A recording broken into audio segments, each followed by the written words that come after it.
إليك يا رحمن سبحانك يا رحيم تعاليت. Assalamu alaikum, құрметті көрермендер. Бүгін біз Түркістан қаласындағы әулие кісілердің бірі Әлқожа ата жайлы айтатын боламыз. Бізбен бірге болыңыз. Және де Сәкелайф арнасына тіркелуді ұмытпаңыз. Шымкент қаласынан келе жатқан беттен мына тауыс тұрған айналма жолдың арғы бетінде Қаракөз моласы, бергі бетке қарай кірсеңіз мына көшемен бұл Әлқожа атаға барасыз. Қазіргі керуен сарайдың шоу-арена жағы. Бүгінгі біздің бейнеролик түсіруге көмектесетін, әрдайым қолдап демеу жүретін Сырымдат деген жігіт. Сырымдат, бізге бүгін көмектесесіз ба? Иә. Әй жарай. Ма өздеріңіз көріп тұрған көше Әлқожа ата көшесі болатын. Бұл көшенің екі жағындағы үйлер сырылып жатыр. Жаңа құрылыс алаңдары құрылуда дегендей, мына жерде керуен сарай.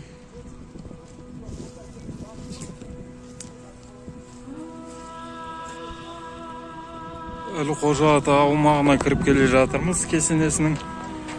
Бұл жерде жаңадан тротуарлары салынып жатыр екен. Яғни қайта жөндеу жұмыстары аумақта абаттандырылып жатыр десек те болады.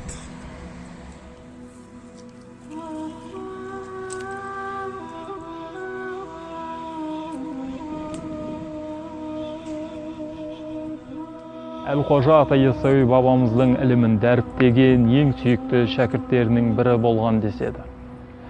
Әлқожа атаның есіміндегі қожа сөзі неге айтылды дейтін болсақ, қожа өздеріңіз білетіндей арабтардан келген ұстаз, білім, дінді үйретуші кісілер. Және де Әлқожа ата Әбубәкір Сыддық, яғни пайғамбарымыздың 4 досының бірі, сол кісінің ұрпағы деп те келеді. Яғни қожаның ішінде Сұнақ деген ақпарат бар.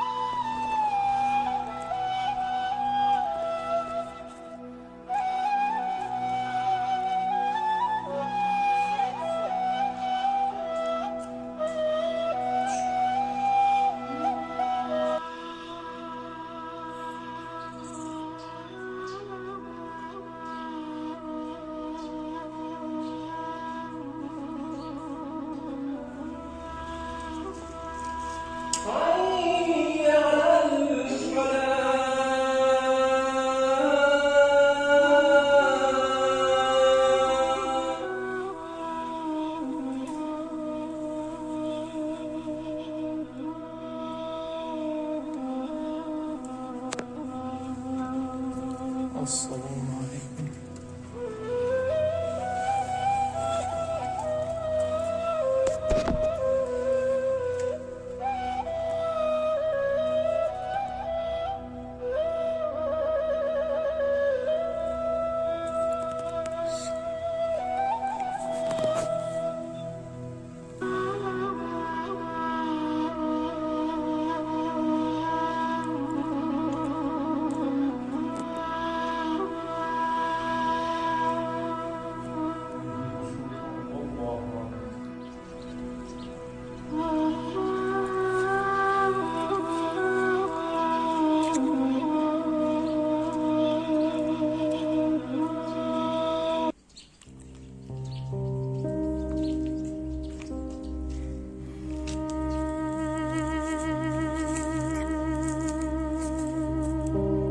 Әлқожа ата бабамыздың кесенесінің аумағында керемет бақ бар екен. Бұл бақта өрік талдары, басқа да жемістер шығады. Жалпы керемет, жақсы әсер қалдырады. Мына жерде Әлқожа атамыздың кесенесі.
Құрметті достар, бір ақсақалдан естуіміз бойынша мына бір тастың астында Яссауи бабамыздың жары Жамал деген апа жатқан деседі, бірақ анықтығында ақпарат жоқ.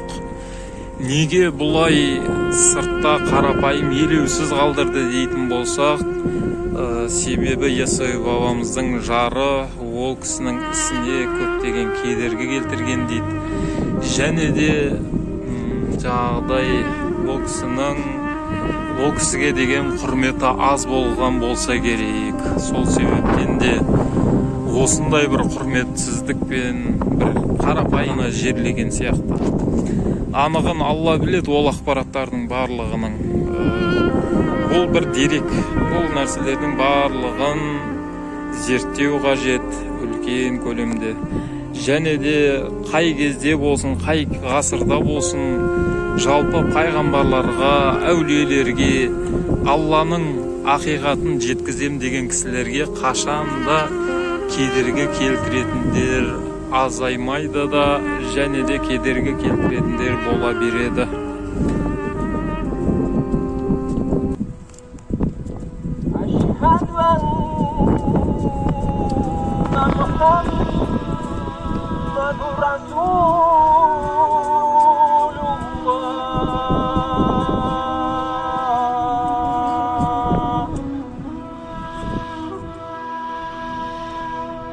سبحانك يا باري تعاليت يا مصور أجرنا من النار بعفوك يا رحمن. سبحانك يا تواب تعاليت يا وهاب أجرنا من النار بعفوك يا رحمن. سبحانك يا باعث تعاليت يا وارث أجرنا من النار بعفوك يا رحمن. سبحانك يا قديم تعاليت يا مقيم أجرنا من